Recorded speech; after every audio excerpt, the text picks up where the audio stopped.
Samantala, DOH Bicol nagbabala sa posibleng paglaganap ng sakit na leptospirosis dulot ng malawakang pagbaha.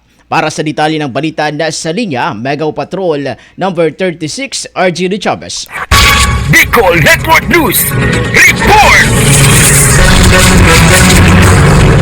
Naglabas ng babala ang Department of Health of Bicol kaugnay ng panganib ng leptospirosis kasunod ng malawakang pagbaha sa mga lugar sa reyong Bicol. Ayon sa DOH Bicol, tumaas ang bilang ng mga kaso ng leptospirosis tuwing tag-ulan at pagbaha dahil sa pagkakalantad sa kontaminadong tubig. Ipinahayag ng DOH na ang leptospirosis ay isang sakit na dulot ng bakterya mula sa ihi ng mga hayop na maaaring pumasok sa katawan ng tao sa pamamagitan ng mga sugat o kapag nalantad ang balat sa kontaminadong tubig. Nangyayari ito pagkatapos ng matinding pagulan na dulot ng malawakang pagbaha sa Bicol kung saan maraming residente ang naapektuhan. Kaugnay nito, pinayuhan ng DOH ang mga mamamayan na iwasan ang pag-apak sa baha at mag-ingat sa pagkakaroon ng sugat na maaaring magdulot ng impeksyon. Dagdag pa ng DOH, ang mga sintomas ng leptospirosis ay maaaring magsama ng lagnat, pananakit ng katawan at pagkakaroon ng jaundice o paninilaw ng mga mata. Samantala, hinihikayat din ang mga residente na magpatingin agad sa mga health center kung nakakaranas ng mga sintomas ng sakit. Nagbigay na rin ng mga impormasyon ang DOH hinggil sa mga hakbang upang mayawasan ang leptospirosis, kabilang na ang pagsusuot ng mga proteksyon sa katawan at pag-iwas sa pagkakalubog sa kontaminadong tubig. Sa kabilang dako, patuloy ang monitoring ng DOH sa mga lugar na naapektuhan ng baha upang mapigilan ang paglaganap ng sakit at matiyak ang kaligtasan ng